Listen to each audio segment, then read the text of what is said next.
2 ദിവസം മുമ്പ് നമ്മൾ കുടുംബശ്രീയിൽ നിന്ന് കിട്ടിയ വഴുതനങ്ങ കഴിച്ചു എന്ന് പറഞ്ഞിട്ടുണ്ടായിരുന്നല്ലോ. അപ്പോൾ അത് ഇന്നാണ് ഇപ്പോൾ ഒന്ന് ഫ്രൈ ചെയ്യാൻ പോകുന്നത്. അപ്പോൾ ഒന്ന് വാഷ് ചെയ്തെടുക്കാം. അപ്പോൾ വാഷ് ചെയ്ത് എടുത്തിട്ടുണ്ട്. ഇനി ഇത് നമ്മൾ ഫ്രൈ ചെയ്യുമ്പോൾ നീളത്തിൽ കട്ട് ചെയ്യണം.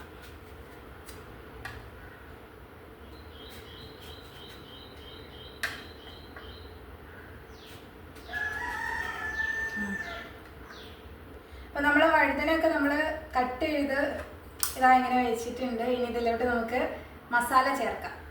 അപ്പോൾ 4 വഴുതനങ്ങയാണ് നമ്മൾ എടുത്തിട്ടുള്ളത്. അപ്പോൾ ആ 4 വഴുതനങ്ങയ്ക്ക് ഞാൻ 3 സ്പൂണ് മുളക് പൊടിയാണ് ചേർക്കുന്നത്. ഈ ചെറിയ സ്പൂണിനാണ് കേട്ടോ 3 സ്പൂണ് അതിൽ പിടിച്ചു പോകുന്നുണ്ട്. അതിലോട്ട് ഒരു 1/2 സ്പൂണ് മഞ്ഞൾപ്പൊടി ചേർക്കുന്നുണ്ട്. 1 സ്പൂണ് മല്ലിപ്പൊടി. ഞാനിവിടെ ഇതൊക്കെയാണ് ചേർക്കുന്നത്. നിങ്ങൾ ചിലപ്പോൾ ഇതിൽ നന്നായിട്ട് മസാലകളൊക്കെ ചേർക്കുന്നവരായിരിക്കും. എല്ലാവരും അഭിപ്രായം പറയും കേട്ടോ. പിന്നെ 1 സ്പൂണ് കുരുമുളക് പൊടി ചേർത്തിട്ടുണ്ട്.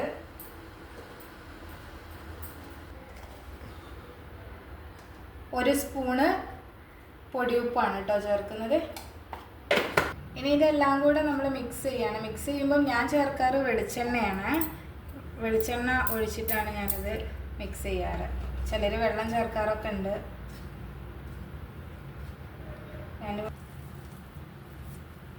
അങ്ങനെ നമ്മൾ ഇത് പേസ്റ്റ് രൂപേണ ആക്കിയിട്ടുണ്ട്. ഇനി ഇതിലോട്ട് നമുക്ക് വഴുതനങ്ങ ഒന്ന് മസാല തേച്ച് നമുക്കൊന്ന് പിടിപ്പിച്ച് വെക്കണം.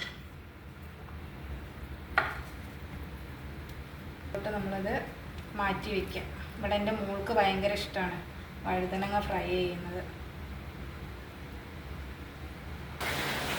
അങ്ങനെ മസാലയൊക്കെ തേച്ചു നമ്മളിതാ ഇങ്ങനെ വെച്ചിട്ടുണ്ട്. ഇനി നമുക്ക് കുറച്ച് റെസ്റ്റ് ചെയ്യാനൊന്ന് ഫ്രിഡ്ജിൽ വെക്കാം.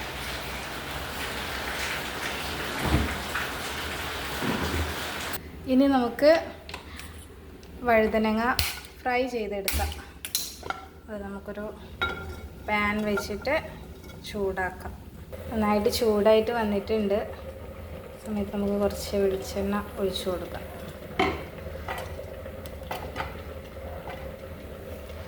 ഇനി അതിലോട്ടായിട്ട് നമുക്ക് ഒന്ന് ചൂടായി വന്നിട്ട് ഓരോന്ന് വെച്ച് കൊടുക്കാം. ചട്ടി നന്നായിട്ട് ചൂടായിട്ട് വന്നിട്ടുണ്ട്. ഇനി അതിലോട്ട് നമുക്ക് ഓരോന്നായിട്ട് ഇങ്ങനെ വെച്ച് കൊടുക്കാം. ഞാൻ ആദ്യമായിട്ടാണ് ഫ്രൈ ചെയ്തെടുക്കുന്നത് വഴുതന.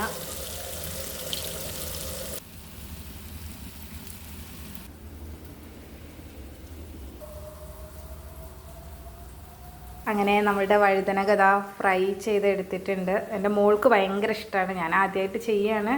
നന്നായിട്ടുണ്ടോയെന്നൊന്നും അറിയില്ല. ഓക്കെ.